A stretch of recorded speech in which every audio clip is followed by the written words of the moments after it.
नमस्कार, मैं हूं संजय कुमार। आज हम आपको बताना चाहेंगे कि बाल विकास परियोजना में और आईसीडीएस विभाग के अधिकारी सीडीपीओ जब बाल विकास परियोजना के पोषाहार के वाउचर बनाने के लिए जब सेविका उसके पास पहुंचती है तो सेविका से जो है सिग्नेचर पर रिश्वत की मांग करते हैं। चूंकि आईसीडीएस कार्यालय से बच्चों की पोषाहार का वेरीफाई होकर के और अगले पोषाहार के लिए तैयार किए जाते हैं और उस पोषाहार पर सुपरवाइजर का भी सिग्नेचर होता है और सीडीपीओ का भी सिग्नेचर होता है और तब जाकर के ये पोषाहार जो है बच्चों के बीच में आंगनबाड़ी सेविका के द्वारा मिलता है और आंगनबाड़ी सेविका सहायिका अपने सेंटर पर बच्चों को भोजन तैयार करके और पोषाहार के रूप में उसे देती है और नाश्ता और भोजन दोनों मिलता है। पोषाहार में पोषण तत्व की मांग होती है और सरकार भी पोषण तत्व की व्यवस्था को देखते हुए 35 से 40 बच्चों को बीच जो पोषाहार की राशि होता है उस पोषाहार की राशि में आंगनवाड़ी सेविका के पूरे जिम्मेदारी के साथ सौंपी जाती है कि तुम्हें कम से कम 26 रोज तक इस बच्चों को पोषाहार के तौर पर नाश्ता और खाना देना है। लेकिन उस पोषाहार की जो राशि आती है उसकी जिम्मेदारी आंगनवाड़ी सेविका की होती है, क्योंकि सेविका के सिग्नेचर से ही वो पैसे आते हैं, पोषाहार के पैसे आते हैं।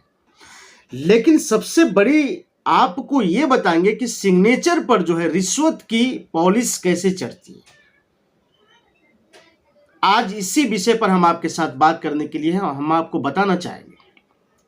प्रखंड में जो है जितनी सारी सेविका होती है उस सब सेविका को जो है पोषाहार की वाउचर बनवाने के लिए सीडीपीओ के पास पहुंचना ही पड़ता है। लेकिन सीडीपीओ से पहले एक और रैंक को पार करना पड़ता है जो एलएस है, जिसको सुपरवाइजर कहा जाता है। और यही सुपरवाइजर विजिट करती है आंगनबाड़ी सेविका की सेंटरों की। और यही जब एलएस विजिट करती है तो पोषाहार में इसको भी जो है सिग्नेचर करना पड़ता है। पोषाहार में सिग्नेचर डबल सिग्नेचर होकर के गुजरना पड़ता है और डबल पैसों रिश्वत की पॉलिश चढ़ाई जाती है। अब आपको बताना चाहेंगे एलएस जो है कम से कम एक सेविका से 1000 से लेकर के 2000 रुपये तक के बीच में कमीशन लेते हैं। 1500 हो सकता है, 1200 हो सकता है, 1800 हो सकता है, 1000 से ऊपर हो सकता है, बल्कि 1000 से नीचे नहीं हो सकता है। जब ये सुपरवाइजर वेरीफाई करके जब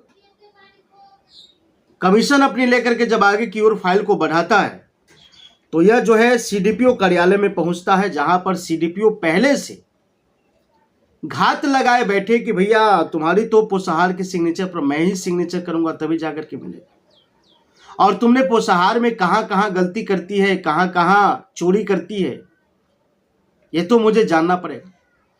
लेकिन आंगनबाड़ी सेविका सहायिका चोरी कहां करती है ये भी हम आपको बताने की कोशिश करेंगे, और क्यों चोरी करती है ये भी हम आपको बताने की कोशिश करेंगे कि चोरी करवाती कौन है ये भी आपको बताने की कोशिश करेंगे। अगर सीडीपीओ उस सिग्नेचर के ऊपर रिश्वत की पॉलिश अगर नहीं ले, नहीं चमकाए, तो आंगनबाड़ी सेविका चोरी नहीं करेगी। बच्चों की पोषाहार के पैसे में से कुछ कटौती करना पड़ता है उन सीडीपीओ और एलएस को देने के लिए, क्योंकि सीडीपीओ जो है कहती है कि हम सिग्नेचर तब करेंगे, तुम्हारा वाउचर हम तब पास करेंगे जब हमें हमारी कमीशन मिलना चाहिए। और उस पोषाहार की कमीशन में कम से कम तो 3 से 4000 रुपये कमीशन उसका फिक्स बांधा हुआ है। 1000 रुपया से 1500 2000 रुपया उस एलएस को जो है बांधा हुआ है, हर माह उसको दे देना है। और ये सिर्फ पूरे बिहार में नहीं, पूरे भारत में चल रहा है, पूरे भारत में। और इस पर खामोश हमारे देश की उन तमाम सरकार की नजर बंद है। तमाम सरकार की नजर बंद क्यों है, इसके ऊपर हमने लगातार कई एपिसोड बनाया, कई एपिसोड दिया। पूरे बिहार की बाल विकास समाज कल्याण पूरे मतलब पॉलिटिशियन को मैंने हिला दिया। इसीलिए क्योंकि बाल विकास परियोजना में ये रिश्वत कम हो जाए, घुसखोरी बंद हो जाए। लेकिन घुसखोरी बंद होने की नाम नहीं ले रहा है। और ये रिश्वत के ऊपर ऐसी पॉलिश चढ़ाई जाती है जहां पर कोई एविडेंस नहीं है, कोई भी एविडेंस नहीं है। आंगनबाड़ी सेविका सहायिका डर से एविडेंस इकट्ठा नहीं कर पाती है। यहां तक कि कई सीडीपीओ ने कहा कि मेरे चेंबर में आकर के मुझे हाथ में पैसे दो।